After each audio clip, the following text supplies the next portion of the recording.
Welcome back to This Great Argument, a community reading Paradise Lost as Christian literature. This week we're in the first half of Book 2 of Paradise Lost, and we're going to look at Mammon's speech to the Council of Hell. Book 1 ended with Satan's armies of fallen angels assembling from off the fiery lake, and led by Mammon, the demons built the palace or capital of hell called Pandemonium. And Satan summons a great consultation to discuss what strategies they're going to go with in their war against the Almighty. Then Book 2 opens with Satan sitting high on a throne of royal state. You might see the John Martin illustration on the video just above me. We hear from 3 different leaders before Beelzebub, who is basically Satan's mouthpiece, presents the winning strategy, leading us to believe that perhaps this whole charade of deliberation was just a plant. It was rigged from the beginning. But I think what's noteworthy in the reading experience here is how each of the 3 demons' speeches that we hear, Moloch, Belial, and Mammon, each seem more convincing than the last. It reminds me of that proverb, the person who states his case first seems right until the other comes and examines it. There's a little bit of that experience as a reader as we go through these different speeches. Each one seems pretty convincing until we hear the next one, maybe even honorable until it's debunked. The first speaker we hear from is Moloch. Moloch talks like a grizzled war general. His patterns of speech are staccato and direct. He doesn't waste or mince his words. And his proposal is a suicidal, full-front assault on the armies of heaven. His basic strategies, he knows that they probably can't win, but if they go out in a blaze of glory, armed with all the torments and fire of hell as weapons, maybe they'll so anger God that he will just annihilate them and that they would cease to exist rather than continuing to live in this perpetual torment. That's Moloch's strategy. The second speaker is Belial. And Belial, he sounds like a smooth-talking politician. He's very erudite and learned. His speech is ornate and flowery, and it pleases the ear. It's very nice to listen to. He hates Moloch's plan and spends most of his speech debunking it because he knows that God won't be duped by this plan to give the demons what they want by destroying them. And it's actually more likely that just their punishment will get worse. And so Belial's basic proposal is let's do nothing in hopes that maybe at some point God will just forget about us. Despite Moloch and Belial's plans seeming like opposites, what's interesting is they're both centered on the person of God. They are both centered on the Almighty. And that brings us to Mammon's speech, which is where we're going to be doing our deep dive. Mammon is our third speaker. So let's read from lines 229 to 283. Either to disenthrone the King of Heaven we war, if war be best, or to regain our own right lost. Him to unthrone we then may hope when everlasting fate shall yield to fickle chance, and chaos judge the strife. The former, vain to hope, argues as vain the latter. For what place can be for us within heaven's bound, unless heaven's Lord supreme we overpower? Suppose he should relent and publish grace to all on promise made of new subjection. With what eyes could we stand in his presence humble and receive strict laws imposed to celebrate his throne with warbled hymns, and to his Godhead sing forced hallelujahs, while he lordly sits our envied sovereign, and his altar breathes ambrosial odors and ambrosial flowers, our servile offerings? This must be our task in heaven, this our delight. How wearisome, eternity so spent in worship paid to whom we hate.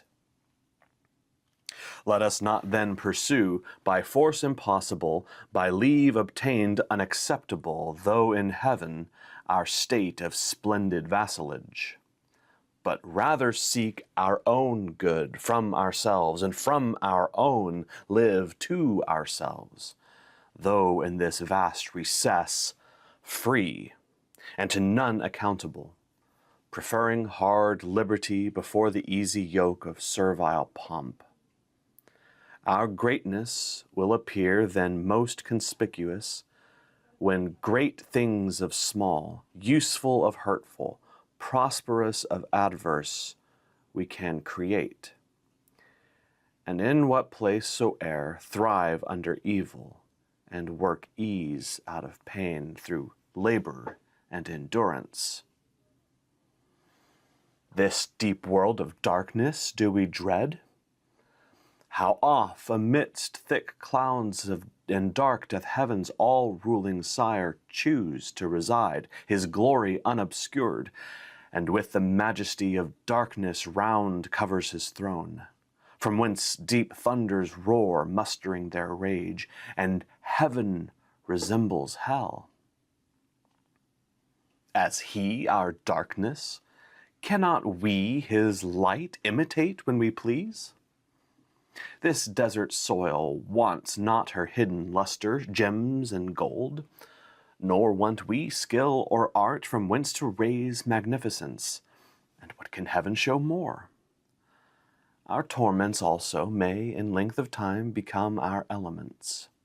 These piercing fires, as soft as now severe, our temper changed into their temper, which must needs remove the sensible of pain. All things invite to peaceful counsels and the settled state of order. How in safety best we may compose our present evils, with regard of what we are and where, dismissing quite all thoughts of war, ye have what I advise. The first thing I want to point out in Mammon's speech is how Milton uses his rhymes and syntax to personify something that we've already learned about his character. If you recall from the last deep dive video in book 1, Mammon is a bent over and twisted figure. He is the least erected spirit that fell from heaven, for even in heaven his looks and thoughts were always downward bent, admiring more the riches of heaven's pavement, trodden gold, than aught divine or holy else enjoyed in vision beatific. And when you compare Mammon's patterns of speech, especially to Belial, but even to Moloch, you can see how Mammon's use of language is in stark contrast to the direct bluster of Moloch and to the smooth, honeyed phrasing of Belial. It's almost like you can see his speech full of these twists and turns and convoluted, contorted logic. You can almost see the mechanical cogs turning in Mammon's head, back and forth as he doubles back and regroups. Starting with just at the beginning, either to disenthrone the King of Heaven we war, if war be best, or to regain our own right lost. He is direct, like Moloch, but he's much more cerebral and analytical. Mammon is cold and calculating by comparison to the other two, and even in these opening words, his rhythm is uneven and dense.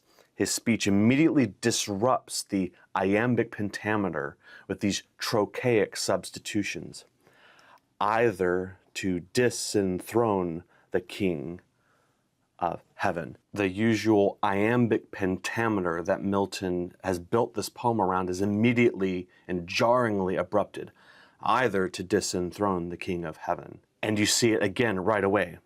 Him to unthrone we then, So the pattern we're expecting here, our own right lost, him to unthrown, we then. That would be if we were to continue with iambic pentameter. But the force of it is our own right lost, him to unthrown, we then may hope. Or again, just a few lines later, the former vain to hope argues as vain the latter. So we see his rhythm is jarring and it's disruptive and it's bent and twisted compared to the other two. But it's not just his rhythm that does this. It's also his logic itself that is labored and heavy in order to debunk the plausibility of the previous proposals. He immediately sets up an imaginative conceit. Him to unthrone we then may hope when everlasting fate shall yield to fickle chance and chaos judge the strife.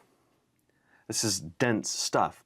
He's personifying the odds of success as a kind of contest, not between God and Satan exactly, but between fate and chance, with the ancient character of chaos judging as empire. I compared Moloch to a grizzled general and Belial to a honeyed politician. Mammon, as his name even suggests, is the CEO capitalist. He's not interested in making unsure, shaky investments. He doesn't like the odds of Moloch's plan. The former, vain to hope, argues as vain the latter.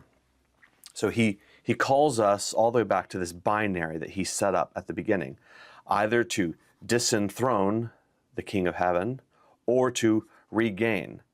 So we have two options. We have to dethrone, and that's Moloch's argument, or to regain paradise, and that's basically Belial's proposal.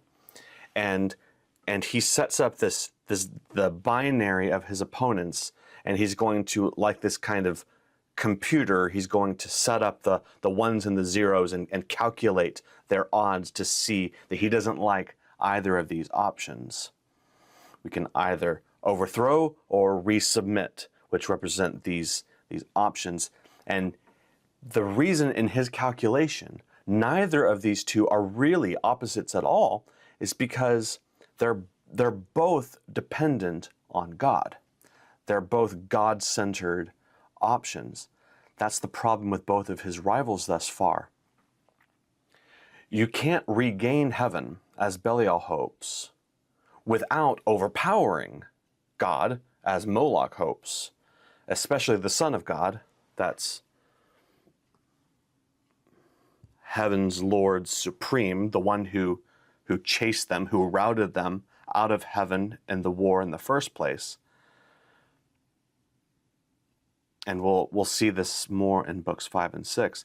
And so, in order to illustrate the flaw of his rival's logic, he sets up a second hypothetical fancy. Suppose he, that's the heaven's Lord Supreme, that's Christ, suppose he should relent and publish grace to all on promise made of new subjection. He's echoing Belial's words at the end of his speech. Who knows what might come in the future if we don't offend God more? Okay, says Mammon, despite the fact that the odds of this wishful thinking are like fate agreeing to play a game of dice with chance in a casino run by chaos, let's go ahead and play this scenario out, Mammon says. What if the Son of God welcomed us back to our paradise lost? With what eyes could we stand in his presence humble and receive strict laws imposed to celebrate his throne with warbled hymns and to his Godhead sing forced hallelujahs. This is a telling confession. Mammon, you will remember, is the one who couldn't be bothered with the sight of the Son of God. He was bored with the vision beatific in the celestial worship assembly. When all the rest of the angels of heaven were gathered in adoration of the Son of God, Mammon was the one who was stooped down and admiring the gold pavement beneath his feet. Mammon's disinterest is almost palpable in the verse here. And look at the rhythmic spondies here as he just continues to spit out these disgusted phrases and receive strict laws imposed to celebrate his throne with warbled hymns, and to his Godhead sing forced hallelujahs. It's like you can see him spitting out these words. They're abrupt, they're sharp, they're jagged. Mammon, echoing Satan's soliloquy in Book 1, finds heaven to be its own kind of hell, while he lordly sits, our envied sovereign, in his altar breathes ambrosial odors and ambrosial flowers, our servile offerings. The mere thought of worship causes him to roll his eyes. The repetition of ambrosial here and the long drawn out vowels. And his altar breathes ambrosial odors and ambrosial flowers, our servile offerings. He's talking exactly like a kid who's bored in a church service. He's bored with the warbled hymns and the forced hallelujahs. These warbled hymns almost evoke the image of a really bad church choir with a soprano with too much vibrato. He's mocking the whole idea of heavenly worship. And the question he starts with here is rhetorical and profound. With what eyes could we stand in his presence humble? With what eyes could we enjoy any of this? Meaning, Mammon is candidly admitting that he and his fellow demons lack a capacity to enjoy heaven as heaven. They don't have eyes any longer that are capable of delighting in the joys of heaven. Their rebellion has robbed them of that, if they ever had it to begin with. It's at least confirmed them in their hardness of heart. And so, even if we were to regain heaven and be forced into worship once again, this must be our task in heaven. It's a task, not a joy. This, our delight, a mocking tone here. How wearisome. Eternity so spent in worship paid to whom we hate. That's the stinger. The reason heaven is a bore for Mammon is because he hates the Son of God. He hates the Father. He hates worship.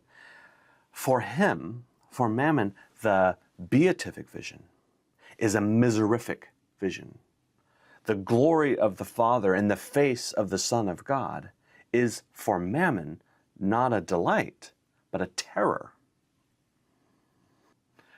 And so Mammon's proposal is to forget about God altogether. Let's not waste our effort trying to overthrow God, which is a bad bet, or hope vainly that we might be readmitted. Let's try and build a rival empire to mimic everything that we liked about heaven without the things in heaven that we didn't like or that we hated, namely God and his Son and his worship. And so his proposal is, but rather seek our own good from ourselves, and from our own live to ourselves. The repetition here is very clear what he's after. He is about us. Mammon is for Mammon. And Mammon cloaks his independence in the illusion of liberty. Live to ourselves, though in this vast recess, free, and to none accountable, preferring hard liberty before the easy yoke of servile pomp. Mammon is under the illusion that by their own strength they can make themselves great again. Our greatness will appear then most conspicuous when great things of small, useful of hurtful, prosperous of adverse, we can create. And this is the promise of Mammon through the ages. This is the promise of money throughout all time to help you lift yourself up from ashes to glory. Who hasn't at some point fantasized about all the magnificence and the glory that you could eke out of your existence if only you had a bit more money to show people how great you truly are?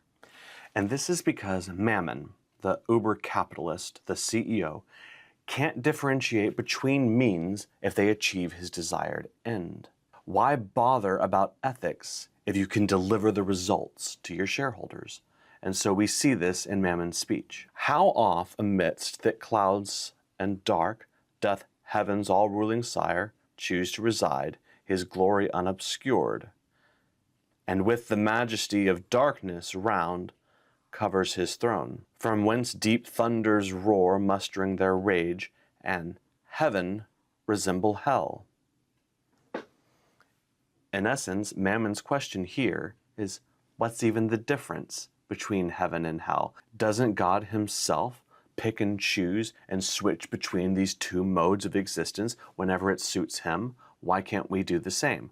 What's the difference? It's all the same to me, according to Mammon. As he our darkness, cannot we his light imitate when we please? Thus we see Mammon, the great patron and inspiration behind the rival empires against the people of God in the ancient days of Egypt and Babylon, Assyria and Rome. Mammon, the architect of hell, the one who taught his ways to the seed of Cain, that there is no meaningful difference at all between light and dark, good or evil, heaven or hell.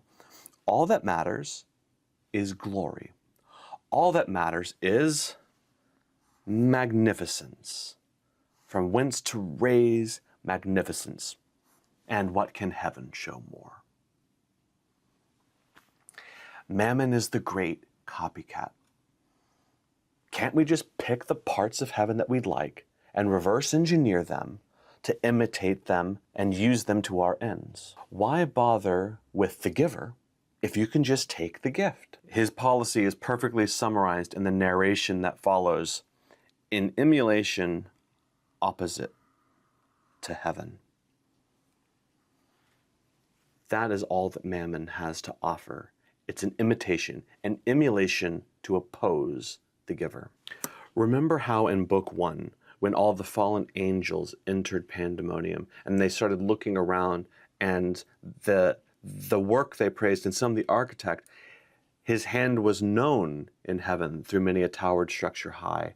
They walked into Pandemonium and they could see that all that he had built down below in hell was just an imitation of what he had already built, contracted to God in the celestial city. He only knows how to imitate, how to copy, how to plagiarize. And despite all of his protestations to want to build from our own and to our own and to build an empire unto ourselves, all that he has to work with that will be of any value in glory, in magnificence, is actually the work of the Almighty in the first place. The only material that he has to work with is whatever is bootlegged, copied, imitated, and stolen. And this is what he offers to mankind. Remember how Milton told us in Book 1, by him first, men also, and by his suggestion taught, ransacked the center, and with impious hands rifled the bowels of their Mother Earth.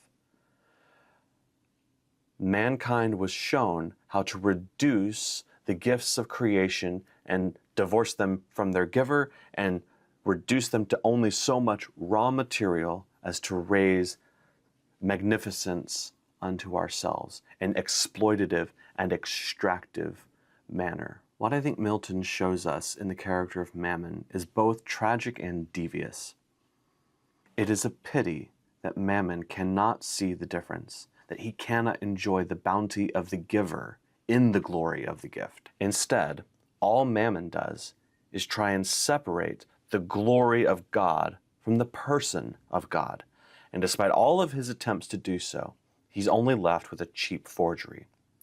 The great irony of Mammon, indeed the great irony of industrialists and capitalists throughout history, is that despite all their attempts to build a rival empire, there's only one set of blueprints.